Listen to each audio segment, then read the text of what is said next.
Being aware of your finances is the first step in building wealth. Stop for a moment and ask yourself, how much money do I have in my pocket at this very moment? If your answer is, I have no idea, then it's time for budgeting. By the end of this video, you will know exactly how to make a budget that will put you in charge of your money. Managing the small amounts is the basis for managing the big ones. It's a matter of habits. The same bad habits you have with a few $100s are amplified with larger sums, and this can lead to big financial problems. Learning to master each dollar prepares you to responsibly manage larger and larger sums, putting you on the path to a stable and prosperous financial life. Let's go. When it comes to budgeting, one of the most common questions is, should I be super detailed or can I keep it simple? The truth is that both approaches are fine. With the detailed budget, you have more control over the money, you can recognize small wastes, but it takes more time and is difficult to maintain in the long run. The simple budget, on the other hand, it is easy to manage, great for beginners, but it is less precise and offers less optimization. Instead of creating endless categories, focus on 3 simple categories: essential expenses, variable expenses, and savings investments. Essential expenses are those related to housing, food, healthcare, clothing, transportation, and telephone. In variable expenses, on the other hand, we have subscriptions, dinners out, entertainment, vacations, gifts, culture, self-care, and more. Obviously, this breakdown must be made according to your needs. If you think the cell phone is not essential, then put it in the variable category. If you do a web search, you will find that there are various methods of budgeting. There is the zero-based method, in which every single dollar is assigned to a category of spending, savings, or investment, and at the end of the month, the balance between income and expenses must be 0. The pay yourself first method, in which you set aside a portion of income for savings or investments before paying for your daily expenses, ensuring that you always save a fixed percentage, or the envelope budgeting method, where each envelope represents a category, and once you run out of money in the envelope, you can no longer spend on that category. Each of these methods has pros and cons. So, what is the best method? The best is the one that works for you. Start by setting spending goals at the beginning of each month. You should not see these goals as stakes, but as something that helps you create a lifetime of wealth. Change your mindset from I can't spend this money to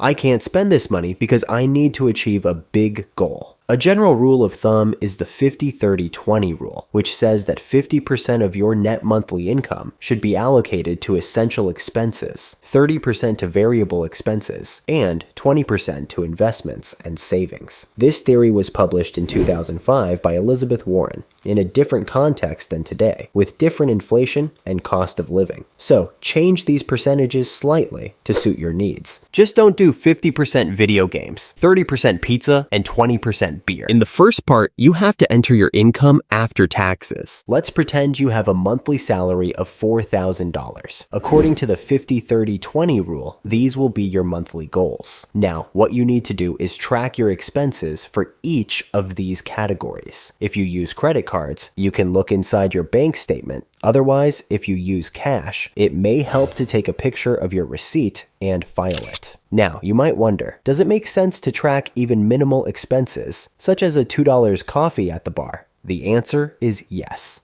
at least for the first few months. You quickly realize how even a mere dollar a day can add up. If, for example, you have 1 coffee a day, you might find yourself spending up to $60 at the end of the month, which for some might seem like a modest amount, but for others might be significant. In case you have debts, they fall under the savings and investments category. An effective method to pay off a debt is what is called snowballing, where you focus all your energy on paying off the smaller debt, and only after you have eliminated it, move on to the larger debt. This will give you the motivation to continue. You are dead.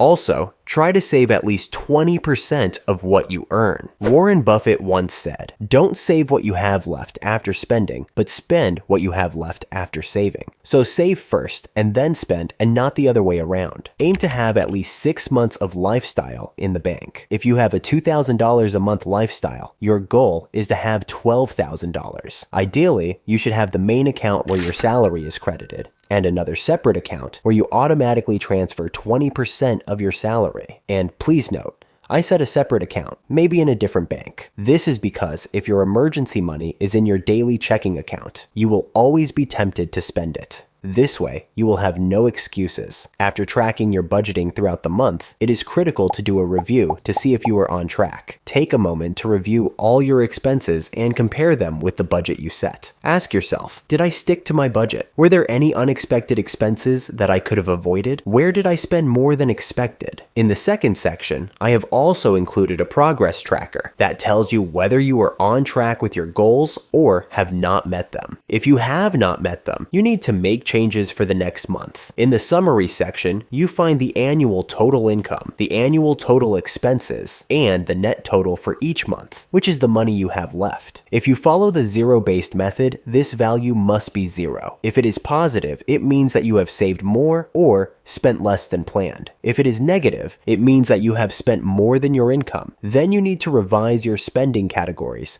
to restore balance in the following month. Remember to check your finances every day. Don't spend more than you earn. Don't allocate more than 40% of your monthly income to loan payments. There are two main ways to stop being broke: get a high-paying job or start your own business, or win the lottery. But, let's exclude this option. Both of these paths have their pros and cons, and you don't have to choose just one. If you're starting from zero, your first goal should be to start making money. And the fastest way to do that is by getting a job that gives you a monthly income. I'd recommend finding a job that helps you build a valuable skill, such as a sales job. That way, you're not just making money, but you're also learning something that could eventually make you millions. Once you've got a stable income, you can use that money to build a second stream of income. But it has to be in that order, because without a steady paycheck, you won't be able to sustain your side hustle. One of the best side hustles you can start, in my opinion, is a YouTube channel. You can start with very little money, which means way less risk. But keep in mind, it takes effort and consistency to build something solid. Step 2. Pay yourself first. Being broke isn't just about how much you make, it's about how you manage the money you have. You could be making millions and still be broke if you spend everything that comes in.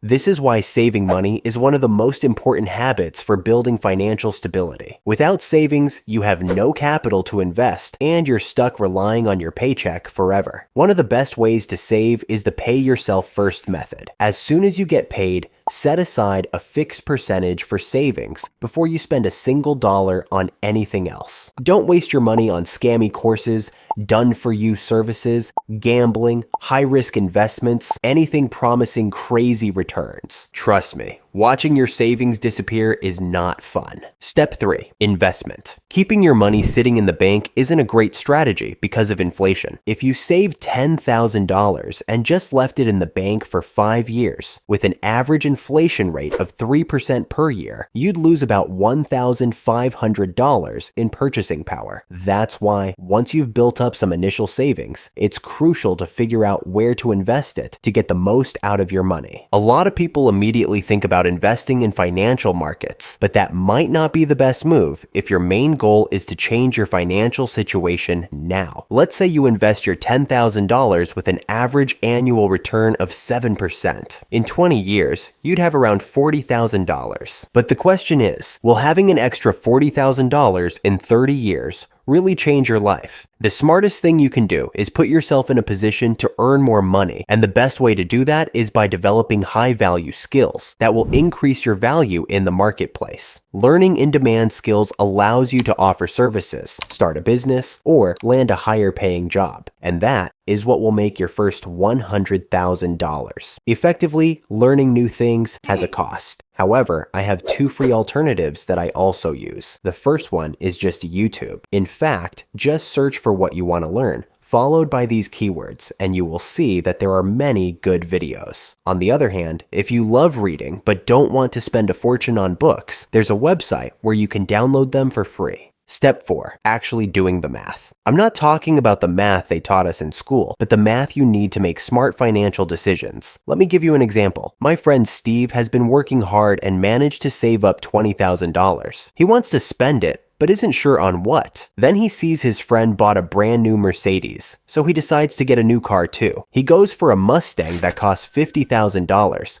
financing it over 5 years at a 7% interest rate. His monthly payment comes out to around $990, which means the car didn't actually cost him $50,000. It cost him over $59,000. And on top of that, the car loses at least 50% of its value. So he basically threw away $34,000 just to own it. This example highlights a crucial concept: the difference between assets and liabilities. An asset is something that puts money in your pocket over time, like a rental property, dividend-paying stocks, or a business that generates income. A liability, on the other hand, takes money out of your pocket. Things like a house, a mortgage, or other expenses. This book explains it perfectly. A lot of people who look rich are actually broke because they spend their money on liabilities instead of buying things that create cash flow. Here's the real difference. In the traditional path, you work your whole life and then perhaps enjoy retirement. In the financial freedom path, you focus on building income streams that work for you. So one day, you won't have to trade your time for money, because time is the most valuable resource we have. And the goal is not simply to earn more money, but to have the freedom to choose how you live.